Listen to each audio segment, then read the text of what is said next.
And now, here's Mark.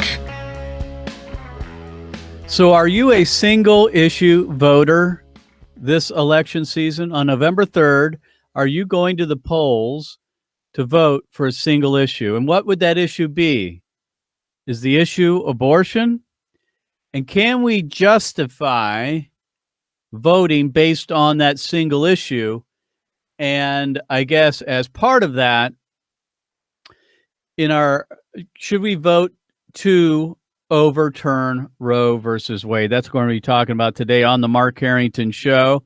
We are 5 days. This is recorded on Wednesday, or what are we? Thursday today. So we're 5 days away from the election. If you're listening to this on Saturday, we're 3 days away from the election, but we are very close to the most significant and important election of my lifetime. I've said that every season, but I think this one is definitely the case. And there's been a lot of confusion out there about how Christians should vote. We've had pro-life evangelicals for Biden saying that it's actually pro-life to vote for Biden. We've had other evangelicals coming out and say they can't vote for Trump because he's insensitive and rude, and his behavior and his past and all of that. Recently, we had Pastor John Piper, who I hugely respect and still do, of course, who has been a stalwart for the pro-life movement, come out and say that and make the case that he could not vote for Donald Trump. And then, of course, there's folks on the other side like Albert Mohler, the president of the Southern Seminary in Louisville, making the case that Christians should vote for Donald Trump. So anyway, we're going to try to tackle some of this today on the Mark Harrington Show as we come up to Election Day here just in a few days. And to set the stage, what I want to do is there was a brief piece put out by David French. And David French is a pro-life civil rights attorney, well-known, well-respected, good writer, and he wrote an article for the Wall Street Journal basically making the case that if you vote Republican for president because you want to overturn Roe versus Wade, that's not something we should be doing. That hasn't proven to bring about the reductions to abortion. It obviously hasn't ended abortion. So he made this case in the Wall Street Journal, and then there was a video created by the founder of Veggie Tales, Phil Vasher. Phil Vasher, the creator of Veggie Tales, created this video to kind of unpack as to whether voting for president in order to overturn Roe versus Wade is the right metric, if you will, a more right reason to vote on November 3rd. And so what we want to do today, we're going to go through this video. And we're going to take it apart one at a time. There's a lot of things I agree with in this video, and there's some things I don't. So it's been making its way throughout, all the social media and what. And so I've been getting questions about it, and I thought maybe I would take the time today to try to unpack that. This is a podcast. It's called Holy Post. That's the name of the podcast. And it's hosted by Skye Jethani. I guess he works for Phil Vasher at Veggie Tales, and he created this video that deals with the issue of Roe versus Wade. And let me just say, this is a tough topic. I actually think it's not that hard to figure out, but it is very complicated. There's a lot of moving parts, and we've tried to deal with it here on the program over the last several months as we run up to the election. And there's been a lot of confusion out there.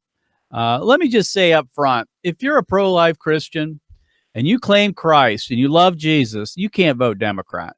I'll just put that up front, and that's going to be the premise of my time today. But this video kind of makes the case that maybe voting for a pro-life president to change and overturn Roe versus Wade also is not necessarily the right way to go. So we want to talk about this today on the Mark Harrington Show. And you can find out more about our program by going to markharrington.org. That's markharrington.org.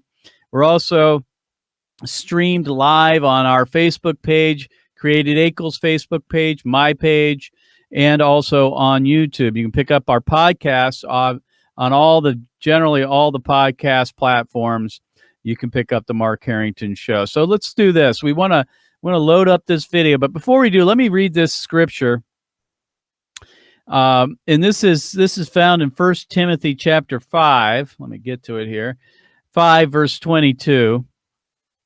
1 Timothy 5 verse 22, and I'm trying to find it, and I'm not having any success here. Maybe I didn't.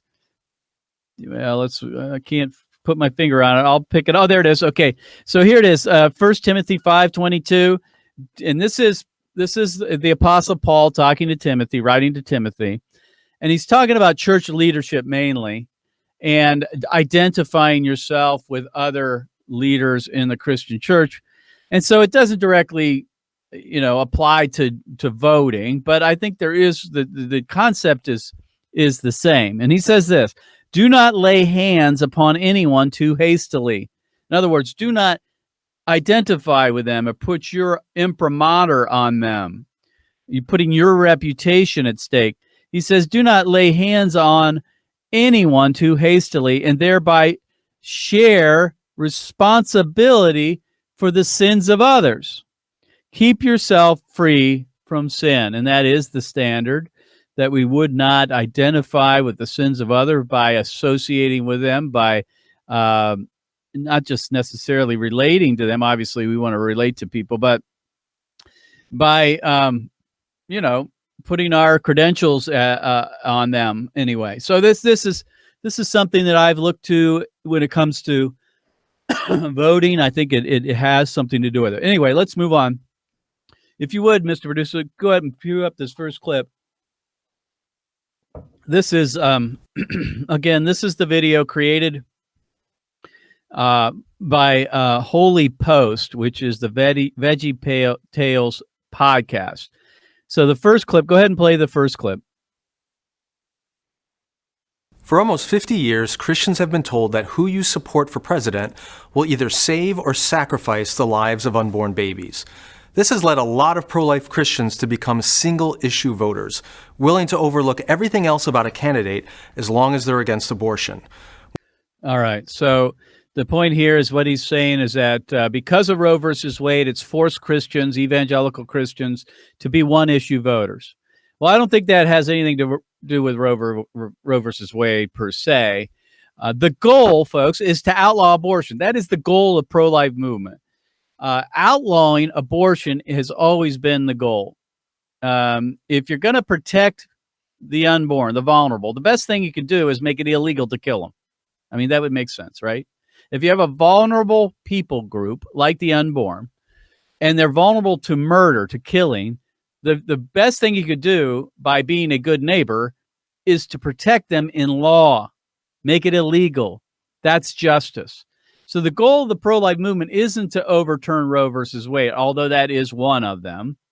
The goal is to outlaw abortion, And we haven't just looked to Roe versus Wade and trying to overturn it. We've been spending 40 years or more actually working at the state legislative level, working with outreach, the PRCs, the public or the pregnancy resource centers, and other ways of reaching people. So it's not true that the main goal of the pro-life movement was to overturn Roe v. Wade. It was one of the political goals that we've had over the last 47 years, but it's not the only goal. All right, let's play the second clip. The argument looks something like this. My vote determines the president nominates justices to the Supreme Court can overturn Roe v. Wade, and overturning Roe will make abortion illegal and save babies. Let's unpack what's wrong with this argument and why your vote for president might not impact abortion the way you think. Let's look at 3 common assumptions. Number 1, a Republican president will appoint pro-life justices to the Supreme Court to end abortion. Since the Roe decision in 1973, Republican presidents have appointed 11 justices to the Supreme Court, and very soon it could be 12. Democratic presidents have only appointed 4. For 49 of the last 50 years, Republicans have held the majority on the Supreme Court. Despite this Republican domination of the court for 5 decades, it hasn't overturned Roe. For example, in 1992, Republicans... All right, let's end it there. So, listen, there's nothing to disagree with here. He talks about how to change the U.S. Supreme Court by electing a pro-life president who nominates pro-life justices who get on the U.S. Supreme Court and put pro-life law, or uphold pro-life laws. And one of the goals is to overturn Roe versus Wade. So that's true. He's also right about the record. The record isn't good. We've got 11 justices confirmed to the U.S. Supreme Court under Republican presidents, and we haven't overturned Roe versus Wade. It's true. I'll hand him that. But does that mean we just hand it off to the left, hand it off to pro-abortion advocates, and just give up on the presidency and give it over to the Democrat Party, who can load up the court with pro-abortion justices?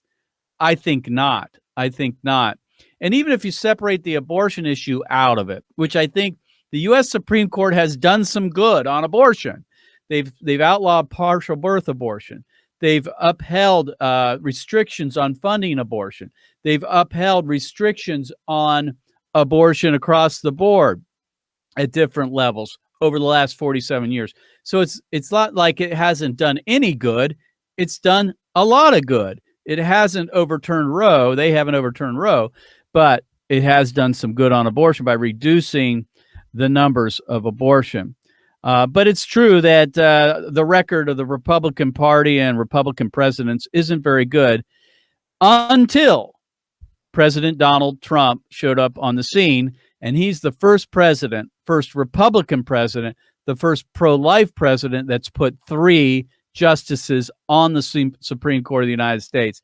And we know that they're going to be a lot better than if Hillary Clinton were in there. We know what we would have gotten. And just think of this. If he gets reelected on November 3rd, he'll get another opportunity for maybe 1 or 2. And we could have a supermajority on the U.S. Supreme Court. And in that case, we might get an opportunity to overturn Roe versus Wade. But I agree with him. We need to be working to abolish abortion at the state level. But we don't want to forsake the U.S. Supreme Court and the opportunity to overturn Roe versus Wade. All right, let's move on to the next clip. That brings us to the second assumption. Overturning Roe is the key to ending abortion. Politicians talk about Roe v. Wade a lot. Republicans get their voters excited by promising to overturn it, and Democrats get their voters fired up by vowing to defend it. You'd think the entire issue of abortion hangs on this one case. Well, that's interesting. We don't talk about it being the key. We see it as one of many things that needs to be done in order to bring legal protections to unborn children. And there are those of us, and I'm one of them, that think we should be passing laws that abolish abortion totally at the state level, to challenge Roe versus Wade, but not even just that, to say to the federal government that the state legislature has the authority in our federal system to outlaw murder. So we're not just putting all our eggs in the Roe versus Wade basket. In fact, over the last decade or so, we've shifted significant resources to the state legislative arena. It is true, though, however, that Republican candidates for any office use the pro-life issue to get elected. That is true. There is no doubt about it. And they use it to gin up their vote. And that's happening this time, and it always does. But we only have 2 vehicles right now to move legislation. One's the Democrat Party, one's the Republican Party. You either got to get one on one of the other trains in order to get this done. And right now, it's the pro-life party, and that the pro-life party is the Republican Party. All right, next clip. Returned, abortion will be mostly unchanged in the U.S., end quote. I know what you're thinking, but Skye, 12% is still a lot of abortions. That's a lot of babies. If overturning Roe will save even 1%, isn't it worth it? Yes, All right, of course so it is. So 12% of almost 900,000 babies who are killed every day in America is 108,000 abortions estimated that would be alive if Roe versus Wade were overturned. Now, I don't know about you, but that's worth fighting for. That's worth fighting for. If we said that we don't want to invest all of our efforts back in the days of slavery to overturn Dred Scott, you'd be laughed out of the room today. I mean, that's the stakes that we're up against. Roe versus Wade is the Dred Scott of our age. There's no question about it. And we need to act as if Roe is not the law of the land, which it's really not. It's an opinion. And act as if it doesn't exist, in that at the state legislative level, we need to be passing laws to regulate and abolish abortion. But the fact of the matter is, it still exists, and we should do everything we can to try to overturn it. All right, let's move on to the next clip. And today, the abortion rate is actually lower than before Roe became law. In other words, electing a Democrat does not increase abortions. All right. Well, that's true. The fact of the matter is that ever since Roe v. Wade was handed down over the last 47 years, and in the last several decades specifically, abortion rates have been going down. That doesn't have anything to do with Roe versus Wade. That doesn't have anything to do with the U.S. Supreme Court. At least, I'm sorry, it doesn't have a whole lot to do with it. What it has a lot to do with is the state legislatures and organizations like Created Equal that are doing everything they can to change public opinion on abortion. Now, think about it. We've had, we have the pregnancy resource centers. We have people who work in the adoption area, the state legislatures. All of these are working to reduce the numbers of abortions and to change hearts and minds. And we'll continue to do that as we are working to overturn Roe versus Wade. All right, let's move on to the next clip. But this much is clear. The person sitting in the Oval Office is not what matters most when it comes to reducing abortions. Their Supreme Court appointments haven't mattered. Their party platforms haven't mattered. And their rhetoric hasn't mattered. All right, that is just categorically not true. It does matter who's in the Oval Office. President Trump is the head of the administrative branch of the federal government. He has the power, called the executive order, to hand down rulings or decisions that have to do with his administration. He passed and signed the Mexico City policy that forbids international funding of abortion. He defunded Planned Parenthood $60 million. He put 3 justices on the U.S. Supreme Court. He uses the bully pulpit when appropriate to talk about abortion. I mean, the president can shape public opinion on abortion. The Hyde Amendment, which was upheld by the U.S. Supreme Court, that eliminates or bans funding of Medicaid abortions. All these things can be done by the president. So I do not agree with this particular aspect of this case. So, all right. So let's move on. We got one more clip. Let's go ahead and play that. Instead, we should focus on what's happening right in front of us, in our states, our communities, and in our neighborhoods. And whether abortion is legal or not, there will always be women who need our help. Again, I agree on this one, of course. And this is what the pro-life movement has been devoting their efforts towards. The political gets all of the play. It gets all the media. It gets all the attention. The efforts to overturn Roe versus Wade, elections, voting for pro-life presidents.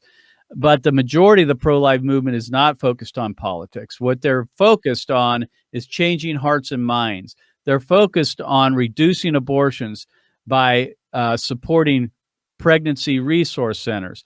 They're known for saving and rescuing lives at abortion centers and elsewhere. So much of the pro-life movement is focused on local efforts, I would say. But every 4 years, we do have a presidential election, and it does have a lot to do with abortion, because the United States Supreme Court is still important for pro-lifers to work on trying to overturn Roe versus Wade. So the bottom line is this.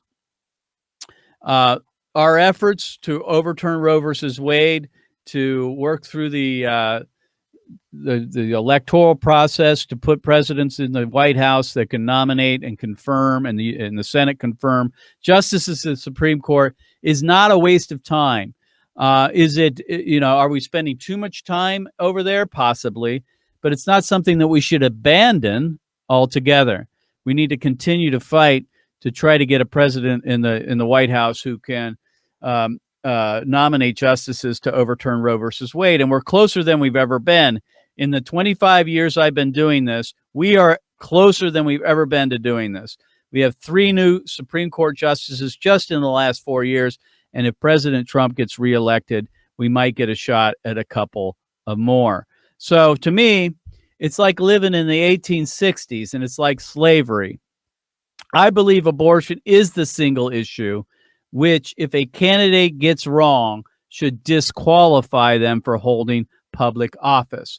So there is no question as to whether a Christian can vote for a Democrat or not. The answer is no, because if you look at their platform, they are for abortion on demand up until the very time of birth, funded by your tax dollars. We cannot throw the lever for Democrats. It is a single issue because, like slavery, if someone were wrong on that, but right on everything else, that would disqualify them. We would have no question as to whether that would disqualify them. If the party platform for one of the parties that was running for the White House said that it was okay, and they wanted to make it legal to kill 5-year-olds, that would disqualify them. The reason why we struggle with that is because we don't believe that the unborn are equal to the born and deserving the same protections as the born. We don't believe that. And I think a lot of evangelical Christians don't believe that either. Otherwise, they would vote that this is the single issue. This is the most important issue that Christians should vote upon. I understand that voting is personal, but with all personal decisions we make, we have to answer to God for them. This isn't some kind of neutral zone, that voting isn't neutral. God does care about it, that's for sure. And we should take this very, very seriously as to how we cast our vote, because it's been said that our vote is the currency of our virtue. It reflects our worldview and what we care about. And if we care about the unborn, then the presidency of the United States matters, because he can use the bully pulpit, he can sign executive orders to restrict abortion and reduce funding and many other things. And most importantly, he can nominate justices to the U.S. Supreme Court that could, hopefully at some time in the near future, overturn Roe versus Wade. So that's my take on things, folks, as we enter into the final stretches of this election season. Please take that to heart as you go to the polls, whether it's early voting or in-person voting on November 3rd. We need to take this very seriously, and also be praying for our team as we finish up our Vote Anti-Abortion Tour. Today we are in Toledo, we'll be in Columbus, then we'll be in Pittsburgh and Scranton. We'll end up in the hometown of Joe Biden on Election Day, November 3rd. So be praying for our Vote Anti-Abortion Tour and our team that is out on the streets and at the early voting centers. We'll see you next time. God bless you. God bless America. And remember, America, to bless God.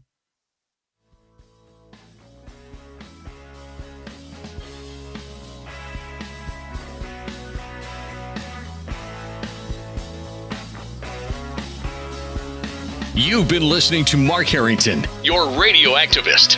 For more information on how to become a witness against the evil plague in America, call Created Equal at 614-269-7808. That's 614-269-7808. Or go online to createdequal.net. Createdequal.net. Be sure to tune to The Mark Harrington Show next time for your marching orders in the culture war.